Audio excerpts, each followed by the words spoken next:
हाय दोस्तों, आप लोग कैसे हैं। उम्मीद करता हूं कि आप लोग अच्छे ही होंगे। तो हम लोग आज यूपीपीसीएल एसएसओ का दूसरा क्लास चालू करने जा रहे हैं। तो देखिए, प्रतिरोध का पर ताप का प्रभाव, यानी कि शुद्ध हम लोग शुद्ध धातु के केस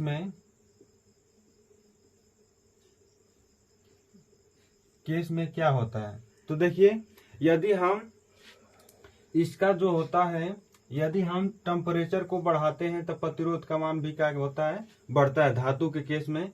यदि तो देखिए, यदि हम लोग 0 डिग्री सेल्सियस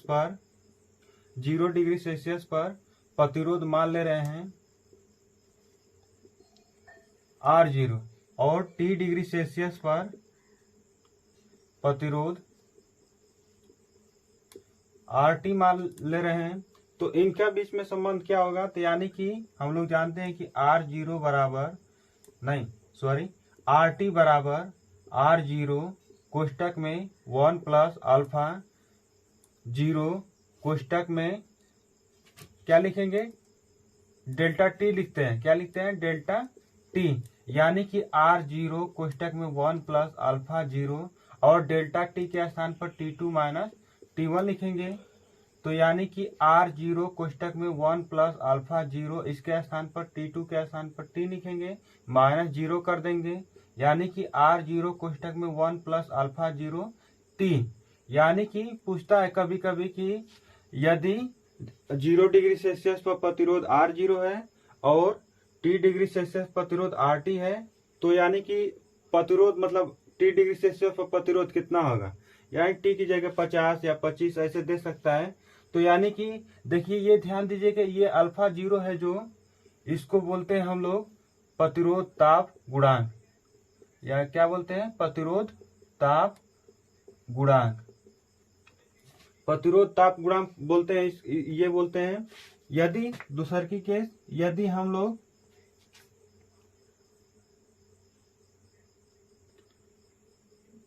देखिए, ये अल्फा 0 है, जो 0 डिग्री सेल्सियस पर क्या है, ताप गुणांक है। 0 डिग्री सेल्सियस पर ताप गुणांक। इसी तरह दूसर की केस में यदि हम लोग मान ले रहे हैं कि T1 डिग्री सेल्सियस पर प्रतिरोध R1 है और T2 डिग्री सेल्सियस पर प्रतिरोध मान ले रहे हैं कि R2 है और 0 डिग्री सेल्सियस पर प्रतिरोध ताप गुणांक क्या है, प्रतिरोध ताप गुणांक मान ले रहे हैं कि अल्फा 0 है। तो हम लोग का जैसे 0 डिग्री सेल्सियस पर प्रतिरोध ताप गुणांक कितना है, अल्फा 0।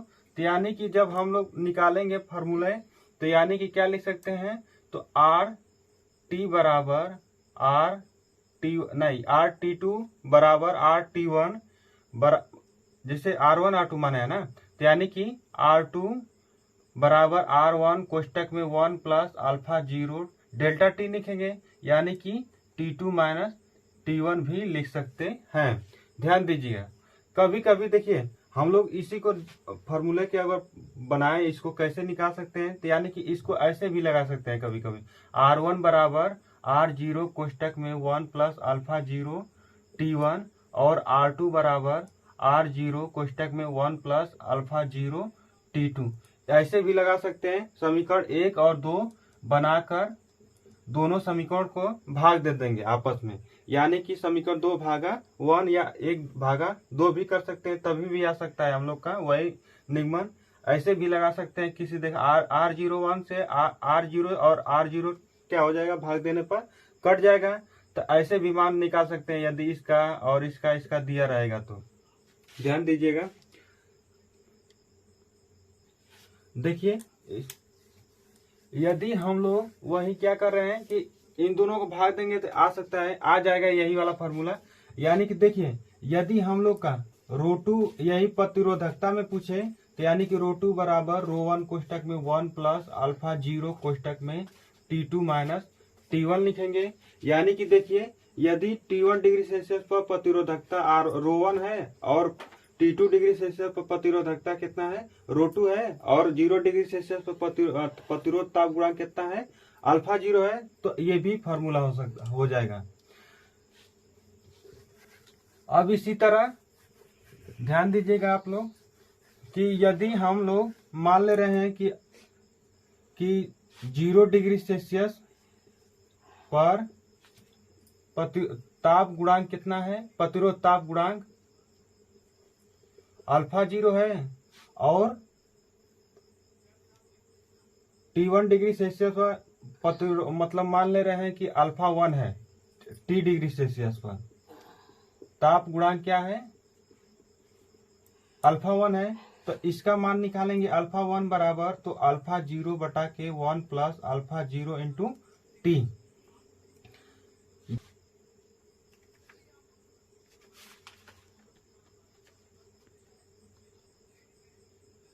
यदि हम लोग देखिए, ध्यान दीजिएगा आप लोग कि यदि हम लोग 0 डिग्री सेल्सियस पर ताप गुणांक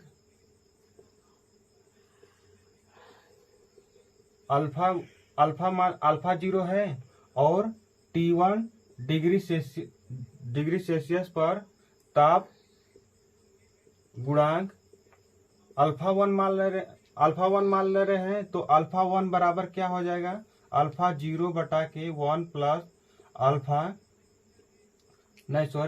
T1 गुणते अल्फा 0 हो जाएगा।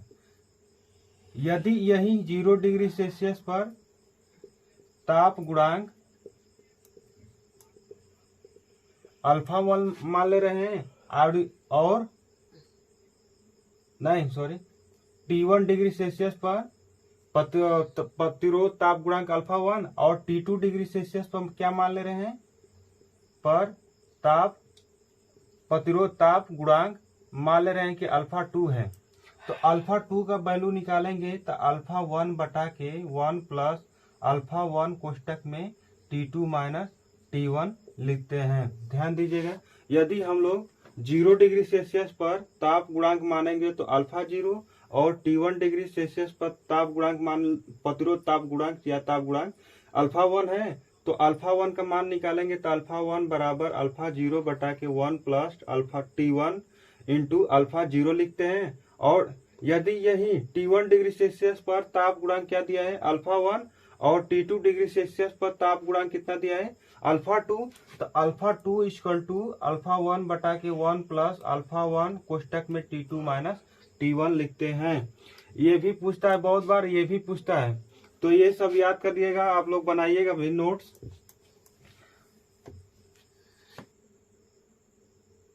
देखिए, ताप गुणांक के बारे में थोड़ा बता रहे, ताप गुणांक के बारे में तो देखिए, हम बताए थे कि RT बराबर R0 कोष्टक में 1 प्लस अल्फा 0 इंटू टी। तो इसमें गुणा कर देंगे, यानी कि RT बराबर R0 प्लस क्या हो जाएगा, alpha 0 into T into R0। तो यानी कि देखिए, RT इधर लाएंगे, R0 को इधर लाएंगे तो माइनस हो जाएगा, ये प्लस कुछ नहीं रहता तो प्लस रहता है। जब इसको इधर लाएंगे तो क्या हो जाएगा, माइनस R0 बराबर plus alpha 0 T into R0। हमको अल्फा 0 का मान चाहिए, तो इसको सारा का कहाँ भेज देंगे, नीचे भेज देंगे, यानी कि RT माइनस R0 बटा के टी इंटू R0 बराबर अल्फा 0। ये भी हो जाएगा। इसका मात्रक निकालेंगे तो इसका भी मात्रक ओम होता है, इसका भी मात्रक ओम, इसका भी मात्रक ओम, तो यानी कि ओम ऊपर आ जाएगा ना, कॉमन ले लेंगे तो ओम बटा में इसका ताप है, तो ताप का मात्रक होता है डिग्री सेल्सियस, और ये क्या होगा इसका मात्रक, तो इसका मात्रक भी ओम होगा, तो यानी कि ओम से ओम कट जाएगा, तो यानी कि क्या हो जाएगा 1 डिग्री सेल्सियस, या इसको क्या कह सकते हैं, प्रति डिग्री सेल्सियस। यानी कि अल्फा 0 का मान क्या हो जाएगा, 1 डिग्री सेल्सियस, या प्रति डिग्री सेल्सियस भी हो सकता है, हो जाएगा। ध्यान दीजिएगा आप लोग। यदि देखिए, उतार लीजिएगा आप लोग, उतार लीजिए।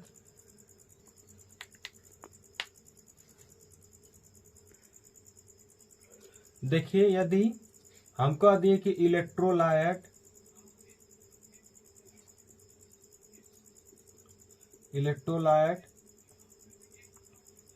कुचालक,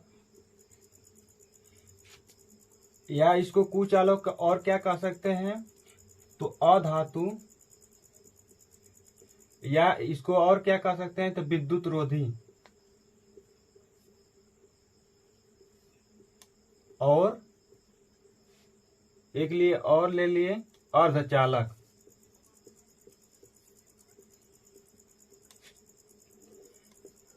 इलेक्ट्रोलाइट कुचालक या अधातु या विद्युत रोधी, इन तीनों एक ही नाम है, एक ही इन सभी का, और अर्धचालक है। यदि हम लोग इनके केस में यदि हम लोग ताप को बढ़ाते हैं, T से टेम्परेचर हो गया, यदि हम लोग ताप को क्या करते हैं, ताप को बढ़ाते हैं, तो हम लोग का प्रतिरोध R जो होता है घटता है। क्या होता है, घटता है। और प्रतिरोध R बराबर हम लोग जानते हैं कि 1/, क्या होता है, G। ये घटेगा तो ये क्या हो जाएगा, नहीं सॉरी, इसमें क्या होता है, ताप बढ़ाते हैं, हाँ ताप बढ़ाते हैं तो ये घटता है, और R बराबर हम लोग जानते हैं कि 1/G होता है, यानी कि ये घटेगा तो ये क्या हो जाएगा, बढ़ेगा, यानी कि G का वैल्यू क्या हो जाएगा, बढ़ जाएगा। और हम लोग जानते हैं कि प्रतिरोधकता का मान भी क्या हो जाता है, इसमें घटता है टेम्परेचर बढ़ाने पर।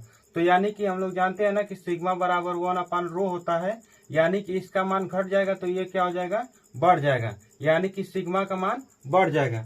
इसको क्या कहते हैं, प्रतिरोध, इसको चालकता, इसको विशिष्ट प्रतिरोध या प्रतिरोधकता, और इसको क्या कहते हैं, विशिष्ट चालकता या चालकत्व कहते हैं। इन सभी का इसका और इसका मान बढ़ जाएगा ताप बढ़ाने पर, और प्रतिरोध और रो का मान क्या हो जाएगा, घट जाएगा। इलेक्ट्रोलाइट कुचालक और अर्धचालक के लिए तो टेम्परेचर बढ़ाते हैं तो G का और सिग्मा का मान बढ़ता है, और R और रो का मान क्या होता है, घट जाता है। ध्यान दीजिएगा आप लोग।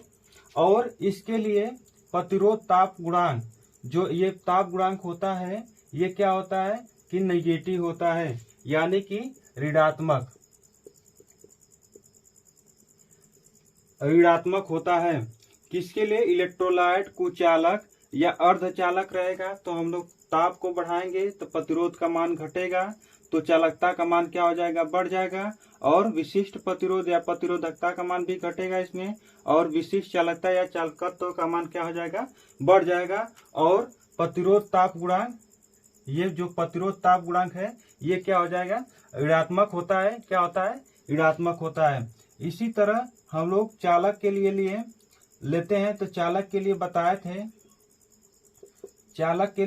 थे, चालक या इसको कह सकते हैं धातु, ये भी नाम होता है। तो देखिए यदि चालक है तो चालक के लिए अगर टेम्परेचर का मान बढ़ाते हैं तो प्रतिरोध R का मान भी क्या होता है, बढ़ता है, और चालकता G का मान क्या होता है, घट जाता है, और रो का मान बढ़ता है तो सिग्मा का मान क्या होता है, घट जाता है। यानी कि टेम्परेचर को बढ़ाने पर प्रतिरोध का मान बढ़ जाता है, और चालकता का मान क्या होता है, घट जाता है, और विशिष्ट प्रतिरोध या प्रतिरोधकता का मान बढ़ जाता है, परंतु विशिष्ट चालकता या चालकत्व का मान घट जाता है। ये यदि कोई वस्तु है चालकता का मान बढ़ता है, मान लेते हैं कि अगर बढ़ता है उसका, तो वो आसानी से क्या होती है, धारा का प्रवाहित होती है। ये ध्यान दीजिएगा। यदि G है जो क्या होता है कि जिस पदार्थ में अगर जिस पदार्थ में चालकता का मान अधिक होता है, उसका जो होता है उसमें आसानी से धारा का मान क्या होता है, फ्लो हो जाता है, प्रवाहित होता है उसमें। और देखिएगा मिश्र धातु के लिए यदि मिश्र धातु है, मिश्र धातु को एलाल कहते हैं। यदि मिश्र धातु है तो ताप को क्या करेंगे, हम लोग बढ़ाएंगे, तब प्रतिरोध का मान इसमें बहुत थोड़ा सा बढ़ता है, बहुत कम बढ़ता है, साइक्लिक बढ़ता है, बहुत कम बढ़ता है। और इसके लिए देखिए चालक या धातु के लिए प्रतिरोध ताप गुणांक क्या होता है, धनात्मक होता है। क्या होता है? धनात्मक होता है।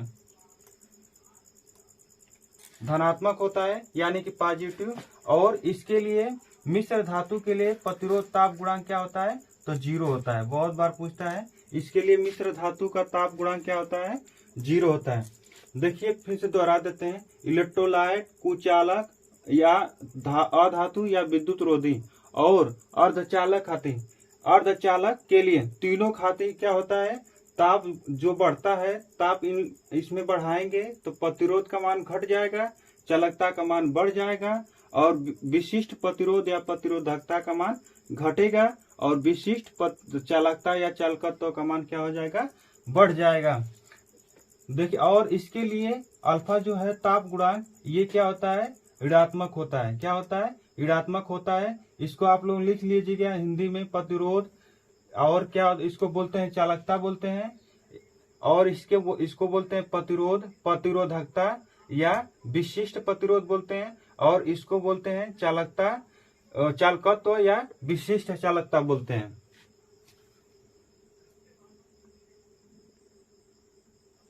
देखिए ओम का नियम, ओम का नियम। देखिए नियत ताप पर किसी चालक के किन्हीं दो बिंदुओं के बीच, किन्हीं दो बिंदुओं के बीच वोल्टेज धारा के समानुपाती होती है। यानी कि भी अनुक्रमानुपाती आई। यानी कि जब भी हम लोग अनुक्रमानुपाती और हटाते हैं तो एक नियत पद आता है। ये भी बहुत बार पूछता है।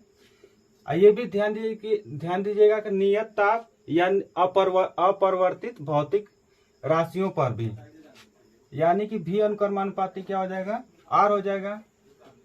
यानी कि भी बराबर जब नियत पद को हटाते हैं तो क्या लिखते हैं हम लोग? इंटू आर कर देते हैं। यानी कि जब इसको अनुक्रमानुपाती हटाते हैं तो क्या लिखते हैं? प्रतिरोध आर का मान लिखते हैं। यानी कि जब भी बटा में आई भी लिख सकते हैं बराबर आर।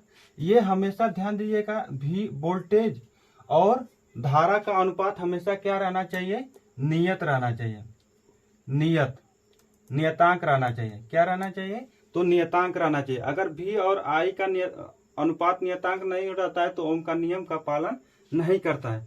तो इसका ओम का नियम का पालन करना होता है तो भी वोल्टेज और धारा का अनुपात क्या रहना चाहिए? नियत रहना चाहिए, यानी कि नियतांक। ये भी बहुत बार पूछ देता है, प्रतिरोध को हटा देगा, कह देता है कि ओम का नियम कौन पालन करता है? तो भी अपान आई का अनुपात क्या दे देता है? हमेशा नियतांक दे देता है। यानी कि देखिए ये भी क्वेश्चन हो गया। और यह जो होता है ओम का नियम, जो हमेशा किसके लिए पालन करता है? तो रेखी तत्वों के लिए पालन करता है। किसके लिए पालन करता है? ओम का नियम पालन करता है। किसके लिए पालन करता है? तो ये रेखीय तत्वों के लिए पालन करता है। और रेखीय तत्वों के लिए आर एल सी, आर को बोलते हैं प्रतिरोध, इसको बोलते हैं प्रेरण या प्रेरकत्व बोलते हैं, प्रेरकत्व, इसको बोलते हैं संधारित्र। इनके लिए क्या करता है? ओम का नियम पालन करता है। और किसके लिए पालन नहीं करता है? ओम का नियम पालन, ओम का नियम पालन नहीं करता है। तो देखिए ये अरेखी तत्वों के लिए ओम का नियम नहीं पालन करता है। अरेखित जितना भी तत्व होंगे उसके लिए ओम का नियम पालन नहीं करेगा। और अरेखी में जैसे में जितना भी अर्धचालक मटेरियल से बने हैं तत्व उसके लिए, यानी कि सेमीकंडक्टर अर्धचालक या इसको लिख सकते हैं उपधातु। इसके लिए जितना भी इन अर्धचालक या उपधातु से मिलकर बने हैं पदार्थ, उनके लिए ओम का नियम पालन नहीं करता है। जैसे डायोड,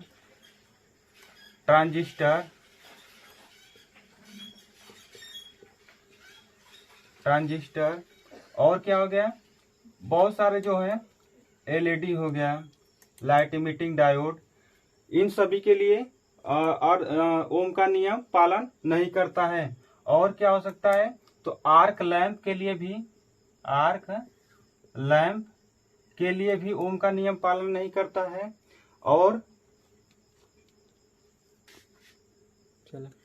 और वैक्यूम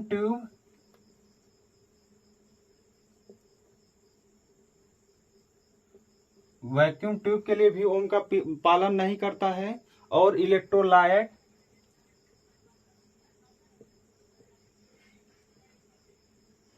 इलेक्ट्रोलाइट के लिए भी ओम का नियम पालन नहीं करता है। और ट्रांसफार्मर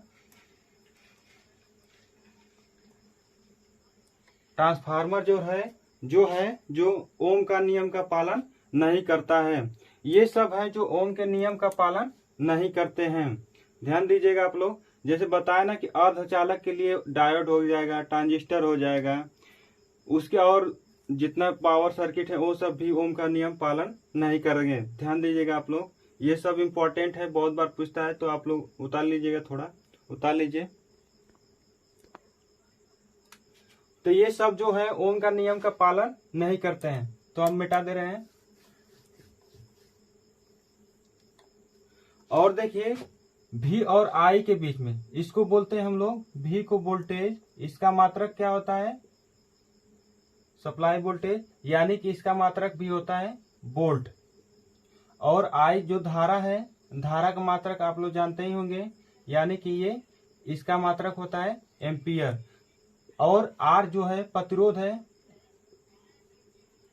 प्रतिरोध, इसका मात्रक होता है, एक शब्द में ओम कहते हैं, ऐसे भी दे देगा कभी कभी। तो देखिए ये भी मात्रक हो सकता है वोल्ट पर एम्पियर, ये भी पूछ देता है कभी कभी। वोल्ट पर एम्पियर दे देगा और ओम दे देगा, और सी में दे देगा कि दोनों सही, तो यानी कि दोनों सही हो जाएगा, ये भी दे देता है कभी कभी। और देखिए जब इन दोनों के बीच में हम लोग ग्राफ खींचेंगे, वोल्टेज और धारा के बीच में हम लोग ग्राफ खींचेंगे, तो क्या खींचेंगे कि ये क्या हो जाएगा, V हो जाएगा, ये क्या हो जाएगा, I। तो इन देखिए ये दोनों लीनियर है ना, देखिए समानुपाती में है ना, घात नहीं ना है, तो यानी कि इन दोनों का ग्राफ हमेशा क्या हो जाएगा, सीधी रेखा में, यानी कि रेखीय स्वीप कहते हैं, यानी कभी कभी लीनियर भी दे देगा। तो ये देखिए ये इन दोनों का ग्राफ बीचों बीच से जाएगा, यानी कि y बराबर क्या लग रहा है, mx जैसे लग रहा है ना, तो y जो है v का काम करेगा, m जो है r का, और x जो है I का। तो ये क्या हो जाएगा, हम लोग का प्रवणता है m क्या है, प्रवणता, यानी कि इसको कहते हैं हम लोग ढाल कहते हैं, यानी कि ये क्या हो जाएगा, x अक्ष से थीटा कोण बनाता है, तो यानी कि ये x हो गया। इसी को क्या कहते हैं हम लोग, ढाल कहते हैं। तो यानी कि थीटा का जो वैल्यू निकालेंगे तो ये क्या निकलेगा, तो हम लोग ये भी है, तो ये भी क्या हो जाएगा v, यानी कि tan थीटा बराबर क्या हो जाएगा, लंब बटा आधार होता है, तो ये आधार का वैल्यू है, ये क्या है लंब का, तो यानी कि v अपान क्या हो जाएगा, I हो जाएगा। इसी को क्या दिखा सकते हैं, यम से भी दिखा सकते हैं। ये क्या है, ढाल निकालना रहता है तब का बात है, यानी कि इसी को कहते हैं ढाल या प्रवणता। इसी को देखिए, इसी के बराबर क्या लिख सकते हैं, R लिखते हैं, ध्यान दीजिएगा आप लोग।